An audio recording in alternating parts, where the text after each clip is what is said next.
बिस्मिल्लाहिर्रहमानिर्रहीम। अस्सलाम वालेकुम। Doctor Ali Zamir is here. दोस्तों, आज की वीडियो बहुत ही ख़ास है।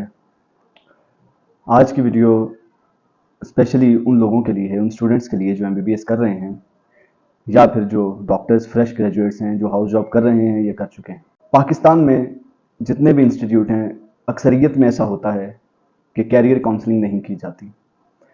सिर्फ एमबीबीएस करवा के एक डिग्री देकर यूनिवर्सिटी से या मेडिकल कॉलेज से फ्री कर दिया जाता है और एक ग्रेजुएटेड स्टूडेंट, एक ग्रेजुएटेड डॉक्टर को बिल्कुल इल्म नहीं होता कि उसने अब आगे क्या करना है। तो आज मैं मुख्तलिफ पाथवेज को डिस्कस करूंगा। अगर आपने अभी तक हमारा चैनल सब्सक्राइब नहीं किया तो अभी सब्सक्राइब करें और वीडियो को मुकम्मल देखें ताकि जो आपके लिए बेस्ट ऑप्शन आपको महसूस हो उसको चूज़ करें। चलें शुरू करते हैं। सबसे पहले एक स्टूडेंट जब एफएससी प्री मेडिकल करता है और फिर एंट्री टेस्ट की तैयारी के बाद इतने कंपटीशन से निकल के एमबीबीएस में एडमिशन लेता है तो उसका हक बनता है कि उसकी प्रॉपर कैरियर काउंसलिंग की जाए, क्योंकि बहुत ज़्यादा इश्यूज़ आ रहे हैं कि डॉक्टर्स बहुत ज़्यादा बन रहे हैं लेकिन आगे जॉब्स और आगे अपॉर्चुनिटीज़ नहीं हैं। तो दोस्तों, सबसे पहली चीज़ तो ये है कि एक स्टूडेंट को मेडिकल कॉलेज में ही अपना पाथवे क्लियर होना चाहिए कि मैंने फ्यूचर में क्या करना है। मैं इसको बहुत आसान करके बताऊंगा आपको। वीडियो को आखिर तक देखें और कोई भी पॉइंट स्किप ना करें। इंशाल्लाह आपको एक अच्छा ऑप्शन मिल जाएगा। सबसे पहले तो ये है कि पाथवे अपना ये क्लियर करें कि आपने पाकिस्तान में रहना है कि बाहर जाना है। अगर आपने पाकिस्तान में रहना है तो फिर अपना माइंड क्लियर करें कि आपने फोर्सेस में जॉब करनी है कि as a civilian doctor job करनी है, या फिर आपने एडमिनिस्ट्रेटिव जॉब करनी है, या फिर आपने टीचिंग फील्ड में जॉब करनी है। इसको अलग-अलग करके डिस्कस करते हैं।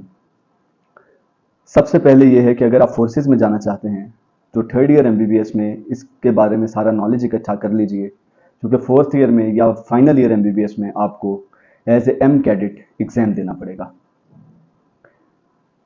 Pakistan army, Pakistan air force, Pakistan navy, इनकी वेबसाइट्स पे एम कैडेट के रिक्रूटमेंट के हर साल पोस्ट आती हैं।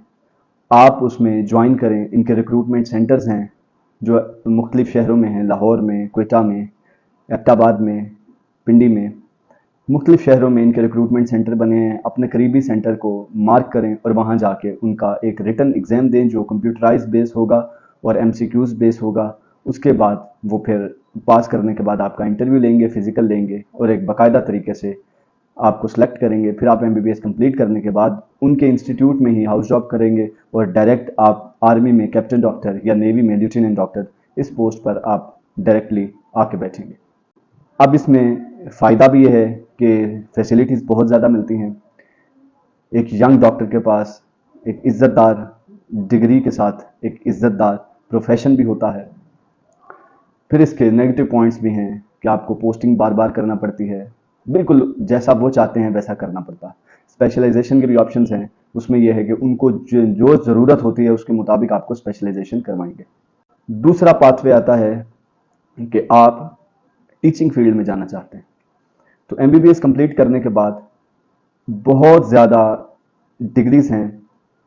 आपके जितने सब्जेक्ट हैं, एनाटॉमी है, बायोकेमिस्ट्री है, या फिर फिजियोलॉजी है, या पैथोलॉजी है, फार्माकोलॉजी है, इनमें बाकायदा तौर पर मास्टर्स और एमफिल होता है।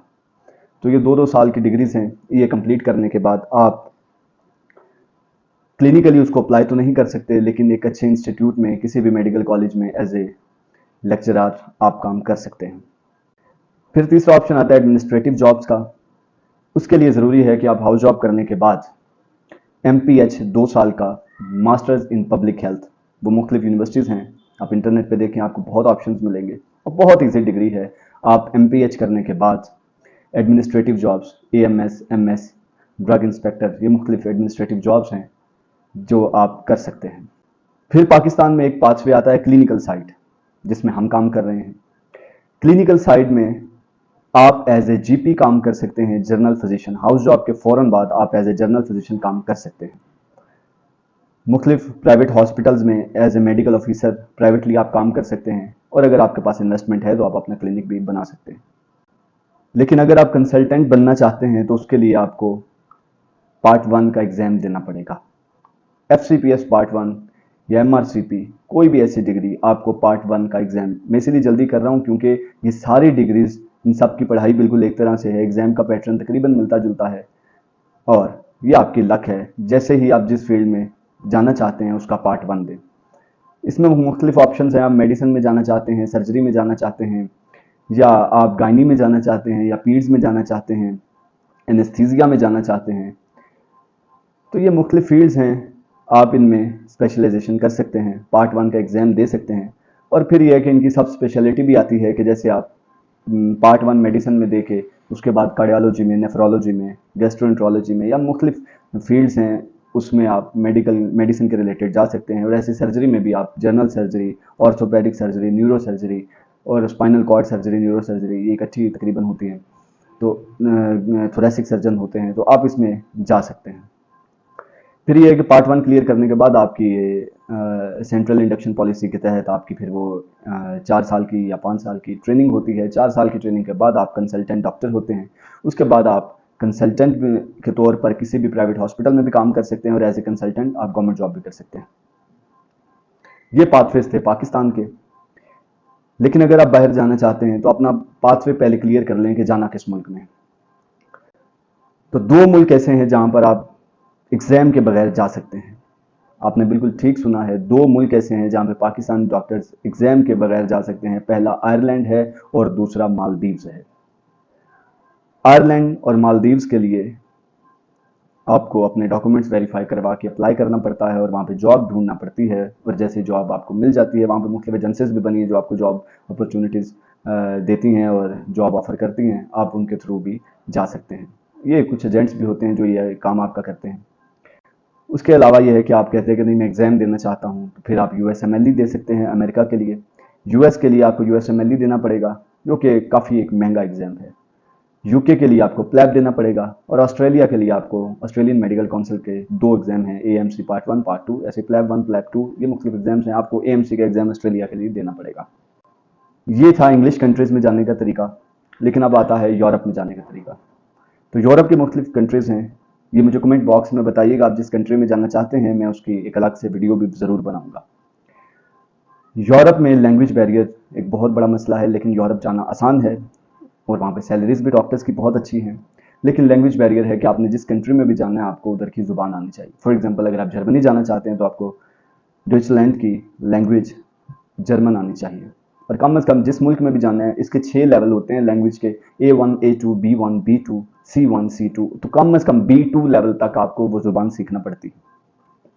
अगर आप नॉर्वे जाना चाहते हैं तो नॉर्वे का क्राइटेरिया थोड़ा डिफरेंट है कि आप पहले अप्लाई करते हैं अपने लाइसेंस के लिए, वो आपको वीज़ा देते हैं, अपने डॉक्यूमेंट वेरीफाई करवा के आप नॉर्वे जाते हैं, फिर पहले जाके वहाँ पे ज़ुबान सीखते हैं, ज़ुबान सीखने के बाद उनका एग्ज़ाम देते हैं और वो आपको फिर एग्ज़ाम क्लियर होने के बाद आपको लाइसेंस देते हैं।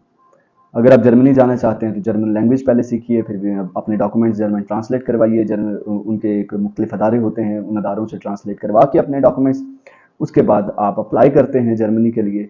और फिर ये कि B2 लेवल तक आपको जर्मन आनी चाहिए। फिर एम्बेसी आपको वीज़ा देती है, फिर जाके आप एक एग्ज़ाम देते हैं, उनका टर्मिनोलॉजी, मेडिकल टर्मिनोलॉजी का एग्ज़ाम होता है। वो एग्ज़ाम क्लियर करने के बाद वो आपको 2 साल का लाइसेंस देते हैं। 2 साल के दौरान आपने पार्ट 2 का एग्ज़ाम उधर दे के आप फिर परमानेंट लाइसेंस के हकदार हो जाते हैं। जर्मनी में फ़ायदा ये है कि आपको यही एग्ज़ाम देना पड़ेगा, पीजीशिप के लिए आपको कोई एग्ज़ाम नहीं देना पड़ेगा। और फिर जर्मनी में आगे की मुकम्मल एजुकेशन, हर चीज़ बिल्कुल फ्री है। जर्मनी का यह है कि अगर आप जर्मन सीख लेते हैं तो आपके पास अगर जर्मनी का लाइसेंस आ जाता है तो आप स्विट्ज़रलैंड, लग्जमबर्ग और मुख्तलिफ कंट्रीज़ में बगैर एग्ज़ाम के जाके काम कर सकते हैं। उसके बाद आपके पास ऑप्शंस फिर गल्फ़ के आते हैं। तो गल्फ़ के लिए ज़रूरी है कि हाउस जॉब के बाद कम से कम 2 से 3 साल का आपका एक्सपीरियंस होना चाहिए। उसके बाद फिर आप अप्लाई करते हैं, वो फिर आपसे अपना एग्ज़ाम लेते हैं, बहुत ईजी एग्ज़ाम होता है। वो एग्ज़ाम लेते हैं और एग्ज़ाम लेने के बाद वो आपको बुला लेते हैं। तो ये पाथवेज़ हैं जिससे आप मुल्क से बाहर जा सकते हैं। दोस्तों, किसी भी मुल्क की इन्फॉर्मेशन आपको चाहिए और आपको समझ नहीं आ रही कि क्या करना चाहिए मुझे इसके लिए, अगर आप फ्रेश ग्रेजुएट हैं या MBBS के स्टूडेंट हैं, तो आप कमेंट सेक्शन में उस कंट्री का नाम लिखिए, तो मैं इंशाल्लाह उस पर एक अलग से वीडियो बनाऊंगा। देखा जाए तो ये इंस्टीट्यूट्स की जिम्मेदारी है कि वो कैरियर काउंसलिंग करें और बाकायदा तौर पर आपको बताएं, आपके पाथवेज क्लियर हों कि आपने क्या करना है MBBS के बाद। चूँकि अभी सैचुरेशन इतनी ज़्यादा आ चुकी है कि जिसका मेडिकल बैकग्राउंड नहीं है या फिर एक जो फ्रेश डॉक्टर निकलता है जिसके पास करने को कुछ नहीं होता, यकीन कीजिए वो बहुत परेशानी की ज़िंदगी गुजारता। और फैमिली का बर्डन होता है, फैमिली का प्रेशर होता है, और फिर एज भी उसकी 25-26 साल हो जाती है। तो ये सारे मामलात को देखना चाहिए। और जो अपने बच्चों को एमबीबीएस करवाना चाहते हैं, मैं मना बिल्कुल नहीं करूंगा, क्योंकि लोग फिर इस चीज़ पे एतराज़ करते हैं कि आप खुद क्यों आए। लेकिन एक बात मैं आपको बता दूं, अभी से मैं बता दूं, कि अगर आप अपने बच्चे को एमबीबीएस में दाखिल करवाना चाहते हैं तो याद रखिए कि जिस दिन वो एमबीबीएस के लिए अपनी यूनिवर्सिटी या मेडिकल कॉलेज में पहला कदम रखेगा, वहाँ से लेके कम अज़ कम 5 साल एमबीबीएस, 1 साल हाउस जॉब, और अगर वो स्पेशलाइजेशन करता है और फर्स्ट अटेम्प्ट में करता है तो 1 साल उसकी तैयारी में लग जाएगा और 5 साल की स्पेशलाइजेशन। तो 12 साल तकरीबन जहन में रखें कि आपने अपने बच्चे पर एक तरह से इन्वेस्ट करना है, उससे डिमांड कुछ नहीं कर सकते। तो ये बहुत बड़ा डिप्रेशन है, ये सोच समझ के कदम रखिएगा, इस फील्ड में अपने बच्चों को भेजिएगा। हाँ, इसका मुस्तकबिल अच्छा है, कोई मेहनत कर रहा है तो अल्लाह ताला उसको अजर देता है, यकीनन उसको अजर मिलता है।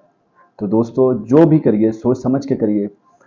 कमेंट बॉक्स में मुझे ज़रूर बताइए, किसी की कोई क्यूरी हो, कोई किसी मुल्क के बारे में कोई पाथवे समझना चाहता है तो डायरेक्टली कमेंट बॉक्स में मुझे बताइए, तो मैं उसकी मुश्किल को कोशिश करूँगा हल करूँ और उसको बताऊँ कि वो किस तरीके से क्या क्या कर सकता है। उम्मीद करता हूँ आपको मेरी बातें समझ में आ गई होंगी।